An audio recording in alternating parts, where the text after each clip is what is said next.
what up people? It's your boy Chig from Unit Eagle Eye coming to you again with a brand new video. This time it is to do the Chig Knows Best video series about right backs. I almost forgot what I was doing now.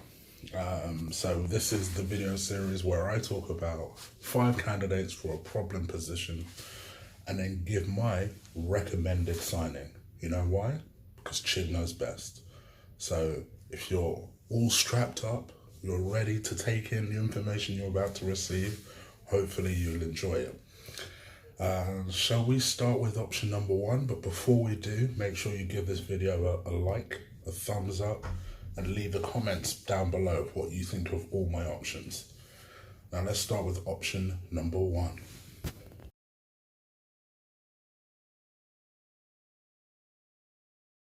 Now, when we talk about right backs, I think people are surprised that, you know, I'm even discussing this, given the fact that we have 3 right backs, and that's without counting Hector Bellerin. Well, we know that one of them is coming towards the end of their contract after a year that they've been signed on. He apparently rejected Arsenal's deal, didn't like it, wanted regular football. I felt the best thing to do was to move on, which, fair play to him. Carl Jenkinson, you would expect, will leave the club shortly, and the other one that's there isn't even technically a right back. In fact, I'm going to mention him towards the end of this video, and you'll see why. But option number 1, I believe, and this would be my dream signing, is Wan-Bissaka. Now, I'm under no illusions that this guy would be very, very difficult to get, particularly if, at the time I record this, we're about to play a Europa League final, so we don't know if we have Champions League football, but if we don't have Champions League football, I think we have little to no chance of getting him.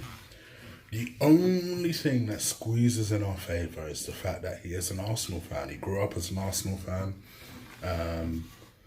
broke into the Crystal Palace team in 2016 as a youngster, and has just progressed. He broke in from the under-18s, and then has just moved through the ranks and is playing amazingly well, playing very well in the Crystal Palace team, and is enhancing his reputation every single day. And that's kind of the problem. See, in him enhancing his reputation, unfortunately, you're getting a lot of people looking in looking in his direction, and you would say it's very unlikely that Palace are going to be able to hold on to him throughout the summer. I mean, him and Zaha run that team, really. So it's going to be very difficult, you would think, to get them to hold on to him throughout the summer. Very, very talented, just quick, strong. Probably the only thing that I would say lacks from his team at the moment is that he's not as involved in build-up play. Like, he's not as an attacking as you may think. You would think he's pretty attacking, he's pretty athletic, he's very fast. So you would assume he'd be involved in a lot of goals. Actually, he's only been involved in 5% of Crystal Palace's goals. Having said that, Crystal Palace don't tend to score a lot of goals. Up until their last game of the season, where they won 5-3, actually, they I think they had only had 14 home goals all season, which is incredible to me. So we're not talking about a particularly attacking team, and it's important to bear in mind they are managed by Roy Hodgson, so let's be real here. But I am excited by this guy, I must admit. He's going to be the most expensive out of all the options that I'll talk about today. Something in the region of 30 to 40 million pounds. I just feel like if we can somehow work a deal with Palace and work a deal quickly, what a buy he'll be. When I say that people are after him, City are currently linked with him, United are currently linked with him, of course. They need a right back. Chelsea are linked with him. We're linked with him. Spurs are linked with him. When I say everybody's linked with him, if you're a top 6 team, you're linked with him. In addition to the fact that Bayern Munich also linked with him, a lot of teams are linked with Wan-Bissaka. 21 years old and very good, athletic, of course he's going to be. I think from our point of view, it's unlikely we'll get this guy, but I must admit, I really like him. I think he's an excellent player. And that's option number one in my list.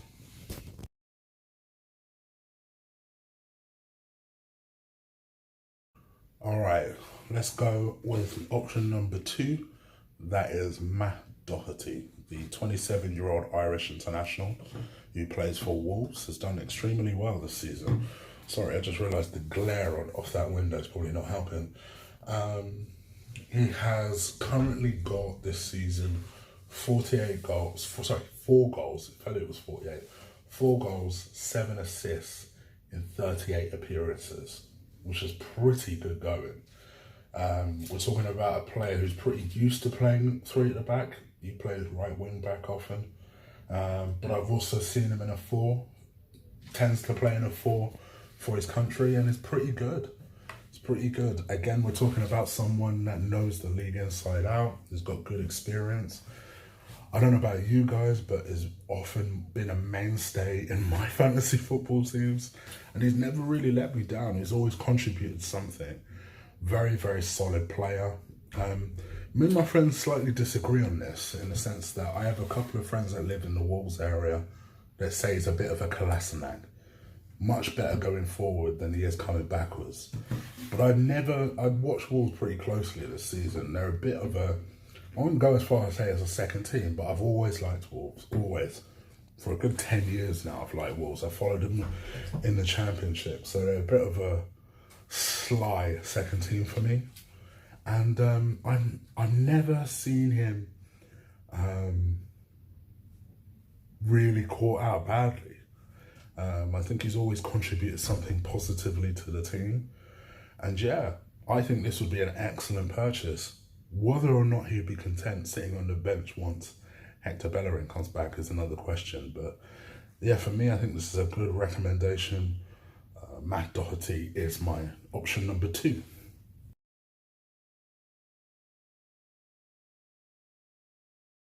All right, David Calibra. Sorry, Colin, I'm going to take one of your guys. David Calibra is option number 3.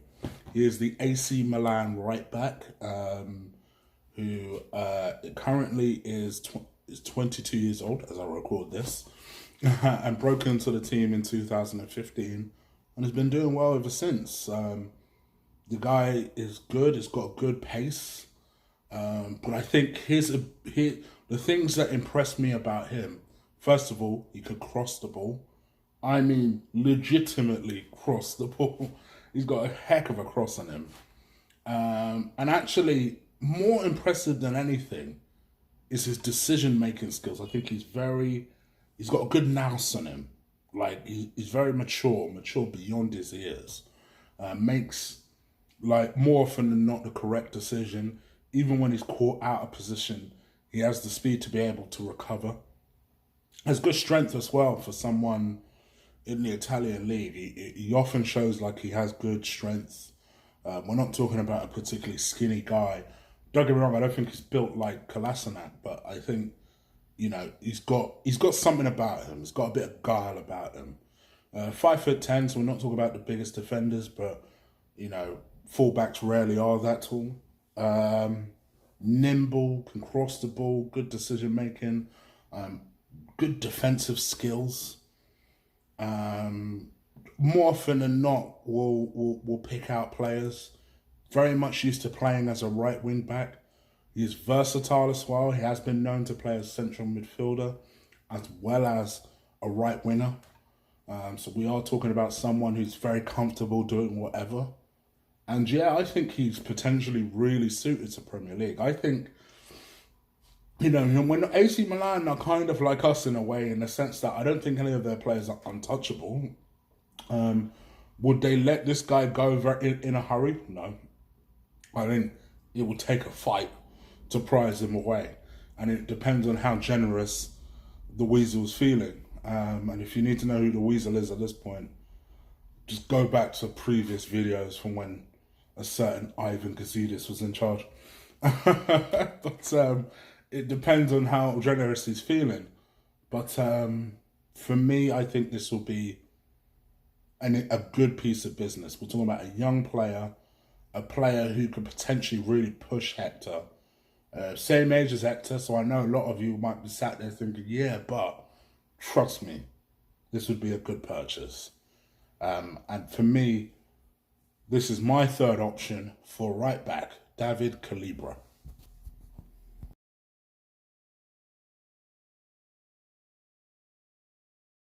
All right, option number 4, Max Aarons from Norwich City. This kid, even I will admit it, I'm very excited by it. 18 years old, I believe. 19, I should say. Could you believe he was born in the year 2000? Oh, I'm so old. I'm so old.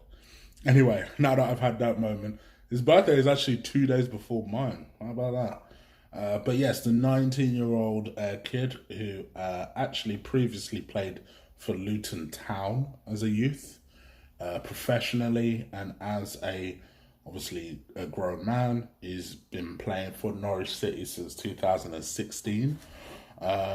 This season, he's broken into the team, has made 41 appearances, scored 2 goals, and actually has 6 assists. So we're talking about someone that's had a goal participation. Remember I mentioned that phrase before with Doherty, and I said, oh, he's only been involved in 5% of the goal participation. Well, this guy has 8%, which for a fullback is not bad. Anything over 5 is pretty good. And this kid is exciting a lot of people. A lot of people. He can actually play right back or left back. You'll notice as a theme, whenever I talk about a player, it's just like I harped on about earlier on in my previous videos, you can't buy a player that only plays one position these days. You have to be able to play multiple positions.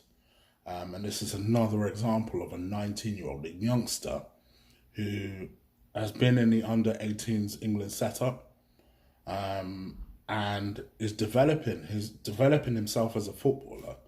I think this one is a good option because he's good. There's lots and lots of potential with him. I think he may be hard to get. And here's the reason I say that. Obviously, Norwich are on their way up in the Premier League. And generally, it's harder to prize players that are on their way up than players that are on their way down. Because those players often think, well, they have some sort of loyalty towards the club that they've just helped promote. And from their point of view, they want to see how it goes. But from our point of view, if we can somehow make this work, I'll be well happy with that. This kid has it. And for me, this would be option number 4.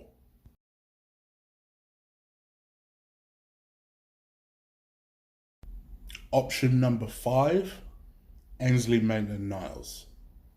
Wait, what? I understand that he currently has the position and he was always seen as a short-term option, someone who we've had to put in there because Hector's been injured, and the person that we initially had intended to be a backup to Hector was a little bit more worse than we expected him to be. Having said all of that, he's slotted in and he's done a job. And he's made 16 appearances this season in the league, that is. Picking up 2 yellow cards, 1 goal, 1 assist, 2% goal participation. We're looking at this kid because, he's played particularly the back end of the season, the majority of games. Some games he's been unbelievable. Some games he's been god awful. And when he plays bad, there doesn't seem to be a middle with him. Because when he plays bad, he really stinks up the joint. And when he plays well, he's fantastic. It's a really difficult one to kind of get around because you think to yourself with Ainsley Maitland Niles, bruh, I really like you. Can't you just concentrate? But he is a guy that's playing out of position at the moment. He's gone in there because we've needed him in there. But is he the long-term solution? I personally like Ainsley Maitland Niles a lot. I think there is a good footballer within him. I do think he's playing out of position, but I think it's important to remember that the boy is 21 years old, and obviously over the summer he'll turn into a 22-year-old. There may be something in with letting him develop a further season in the role, giving him the confidence by saying, right, okay, you are Hector's understudy. Go out there and show that actually when Hector comes back in September, he's got a fight on his hands for his place. Because that's what I want to see. For me, he'd be the easiest choice for the club because it means allocating our funds elsewhere. And maybe if you wanted to give him almost an Iwobi type of boost by giving him a new contract and saying, we believe in you, now go out there and show us why we've invested in you. You could do that, and at least it saves you a bunch of money, albeit you've secured one of your youngsters down to a new contract. So what is my Chig It Knows Best recommendation? Well, I think taking all the stock, as I said in my description, I kind of gave this away a little bit. My dream signing would be Wan-Bissaka because I think he has got it. And I think actually what is the harm? I remember a lot of last season and the season before, we were looking for options of people who could push Hector and potentially replace Hector. And for me, that's your guy. I quietly am hoping, I must admit, sue me if you don't like what I'm about to say. Part of me is quietly hoping that Hector gets fit, he's able, has a good season, Barcelona come in, spend money on him next season, take him, we go in, buy Wan-Bissaka from Paris because hopefully he'd have rejected all offers, and then that's that. That would be my dream scenario. I must admit, I know it's bad, but I'm just saying, that would be what I personally hope. But in terms of this option, what would I do? I like Ainsley Maitland Niles, and I think with Aaron leaving and potentially Mohamed El Nene leaving, there is now room for him to potentially play in his position. Remember, you were talking about the same guy that when he was finally given a chance last season in his position, he was man of the match. So, and that was going to Old Trafford in a losing effort. And he was man of the match. So, to me, I would love to see him in his actual position. I'm sure he would like to see himself in his actual position. So as much as Arsenal would love me to pick option 5, I'm not picking option 5. My opinion, I'd go and get this Max Aaron kid. I think it would be difficult to do. It'd be difficult to convince him, I think. Because he'll be thinking to himself, well, you want me to go from a club where I'm playing every week and that has now got to the Premier League to a big club in Arsenal, but am I going to be playing every week? Are you going to allow me to shine and do the things I need to do? I think go in there aggressively, because I think once this kid starts saying his shit, next season is going to be a difficult one to pry. We always seem to run into these type of problems, like your Ryan Segersons, your Wan-Bissakas being a good example. I was aware of Wan-Bissaka last season, you know? So I think before it gets to the Wan-Bissaka stage, just go in there and get him. Also, Ben Chilwell's another one. Ben Chilwell, which is now proved to be too much money. I remember 2-3 seasons ago, we were linked with Ben Chilwell. So I would rather us go and get these youngsters now, especially the youngsters that we know are going to be something. Go and get him. 20 million, just slap it down on Norwich and say, listen, realistically, you know, let us have this, brother. And let's just see what he's got. Let's see what he's got. So for me, my recommendation would be Max Aarons. You guys let me know what your recommendation would be. Leave it in the comments below. Is there anyone in my 5 list that you think I've missed out? Again, leave it in the comments below. I'm always interested in genuine suggestions, genuine opinions on my recommendations. You guys let me know. I hope you've already pressed that like button. You should have done already. If you're one of these people that haven't, please, it takes 2 seconds, innit? Help a brother out. Just hit that like, innit? And I appreciate it when you guys do that. I'll be back tomorrow where I'm going to talk about goalkeepers. Because we're losing Ospina, presumably. We're losing Chig, definitely. So let's talk about some goalkeepers, shall we? All right, guys, I'll be back. Take care.